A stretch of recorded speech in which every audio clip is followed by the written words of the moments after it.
Hello friends, मैं हूं आप सबकी दोस्त पूजा और आप जिंदगी जी रहे हैं पूजा के संग। तो आज हमारा टॉपिक है ब्रह्म मुहूर्त। तो पिछले वीडियो में हमने जाना था कि ब्रह्म मुहूर्त क्या है और ब्रह्म मुहूर्त में क्यों जागना चाहिए। आज हम जानेंगे कि ब्रह्म मुहूर्त में क्या क्या करना चाहिए और क्या क्या नहीं करना चाहिए। अब हम बात करते हैं कि ब्रह्म मुहूर्त में उठ करके हमें क्या क्या करना चाहिए। पहला, हम अपने माता पिता को याद करें, अपने ईष्ट को याद करें।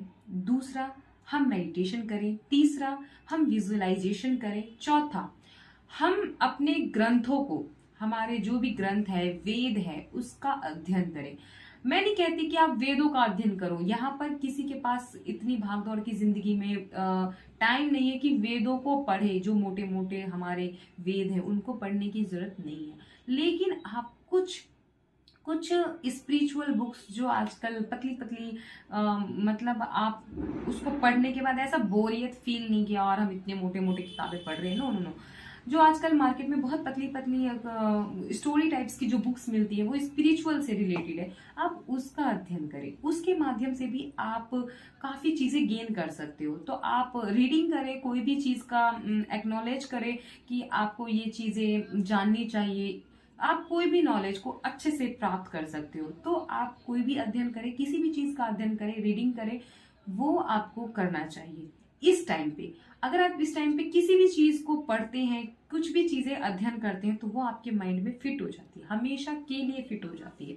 तो आपको वो करना चाहिए। चौथा, आपको आराम से बैठ करके मंत्रों का उच्चार तो आप करते हैं तो बहुत अच्छी बात है, बहुत से भी बहुत अच्छी बात है। क्योंकि ऐसे टाइम पे अगर आप मंत्रों का उच्चारण करते हैं तो आपके लिए बहुत ही मतलब जो चीज आप पाना चाहते हैं उसमें चार चांद और जुड़ जाते हैं। क्योंकि एक तो डिवाइन टाइम, उस समय पूरा वातावरण शांत, पीसफुल, आपने मेडिटेशन किया है, आपका मन, आपका दिमाग, आपका मन सब कुछ शांत। ऊपर से आपने विजुअलाइज किया है अपनी चीजों को जो आप पाना चाहते हो। उसके बाद आप मंत्रों का उच्चारण करते हो तो मंत्र जो है हमारे वो इतने पावरफुल होते हैं कि आप जो चीज चाहते हो वो आपको चुटकियों में मिल जाता है।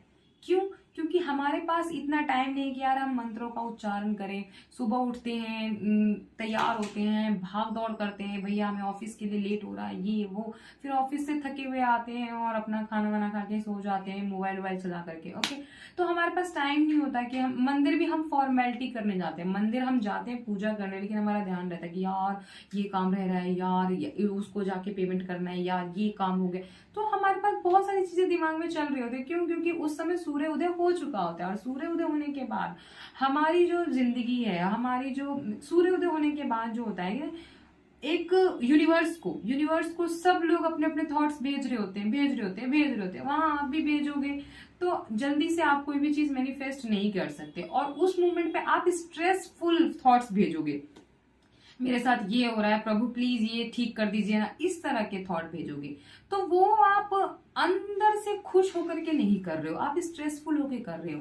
तो जब आप सुबह के टाइम पे आराम से, शांति से, जब आपका मन शांत है, आपका दिमाग शांत है, सब कुछ शांत है, वातावरण शांत है, आपकी आंतरिक इच्छा सब शक्ति सब कुछ शांत है, आपको कुछ नहीं चाहिए उस समय, ना झगड़ा है, ना झंझट है, ना कोई स्ट्रेस है, नथिंग नथिंग नथिंग।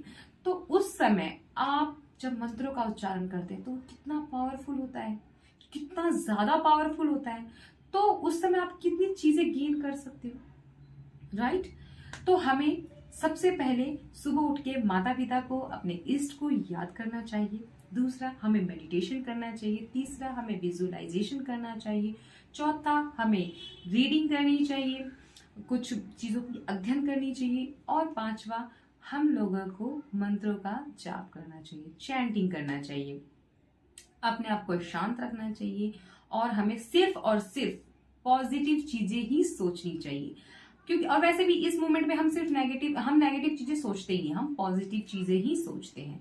और छठा, हमें अपने दिन की शुरुआत कैसे करनी है, अपने डे को प्लान करना चाहिए कि हमें इसके बाद ये काम करना चाहिए। जब आप प्लानिंग करके काम करते हो ना कि हमें ये इसके बाद ये करना चाहिए, इसके बाद ये करना चाहिए, तो आपका जो दिन है वो बहुत अच्छा जाता है।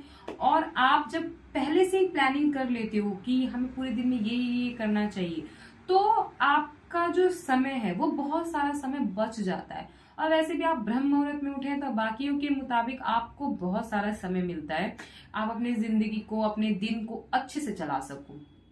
तो हमें ब्रह्म मुहूर्त में उठ के ये करना चाहिए। अब हमें ब्रह्म मुहूर्त में क्या क्या नहीं करना चाहिए, हम उसके बारे में बात करते हैं। तो ब्रह्म मुहूर्त में उठ करके हमें कभी भी किसी के बारे में गलत भावना नहीं रखनी चाहिए कि यार उसने ऐसा किया था, उसके साथ ऐसा हो जाए, यार उसने मेरे साथ इतना बुरा किया, भगवान उसको भी बुरा कर दो। ऐसा कभी भी, हमें कभी भी किसी से जेलसी नहीं करनी चाहिए, कभी भी किसी के लिए गलत भावनाएं नहीं रखनी चाहिए। ब्रह्म मुहूर्त में, ब्रह्म मुहूर्त में आपको खाना नहीं खाना चाहिए, इससे आपकी जो जिंदगी है, आयु है, वो कम हो सकती है। ब्रह्म मुहूर्त में कभी भी स्ट्रेस वाले काम बिल्कुल ना करें, इससे आपकी लंबी आयु नहीं होगी, इससे आपकी आयु कम हो जाती है। ये हमारे नेगेटिव प्रभाव से ब्रह्म मुहूर्त के। और ब्रह्म मुहूर्त में कभी भी किसी से झगड़ा नहीं करना चाहिए, ब्रह्म मुहूर्त में कभी बुरा नहीं बोलना चाहिए। ब्रह्म मुहूर्त में जो है, आप कभी भी कोई भी ऐसा फिजिकल रिलेशंस नहीं बनाने चाहिए, क्योंकि ये जो समय होता है ये प्रेयर्स का समय होता है, चैंटिंग का समय होता है। ये समय ईश्वर को याद करने का होता है, अपने ईष्ट को याद करने का होता है, अपने माता पिता को याद करने का होता है। इस समय आप जितना अच्छा सोच सके, अच्छा कर सके, वो आपके लिए बहुत अच्छा होता है। तो कभी भी ब्रह्म मुहूर्त में ना खाना खाना चाहिए, ना किसी की बुराई करनी चाहिए, ना ही आपको झगड़ा करना चाहिए, ना कुछ उल्टी चीजें सोचनी चाहिए, ना आपको फिजिकल रिलेशंस बनाने चाहिए, और आपको सिर्फ और सिर्फ अच्छा सोचना चाहिए। तो अब हम बात करते हैं कि ब्रह्म मुहूर्त में किन किन लोगों को जागना चाहिए और किन लोगों को नहीं जागना चाहिए। जो मनुष्य काफी लंबे समय से बीमार है, उनको कोई भयंकर बीमारी है और उनको मतलब सोने के लिए, अच्छी नींद लेने के लिए कहा गया है, उनको कभी भी ब्रह्म मुहूर्त में नहीं जगना चाहिए। दूसरा, जो पिछली नाइट को देर से सोए हैं और उनको जल्दी सुबह सुबह उठना है, उनकी नींद पूरी नहीं होती है, तो ऐसे में भी हमें ब्रह्म मुहूर्त में नहीं उठना चाहिए।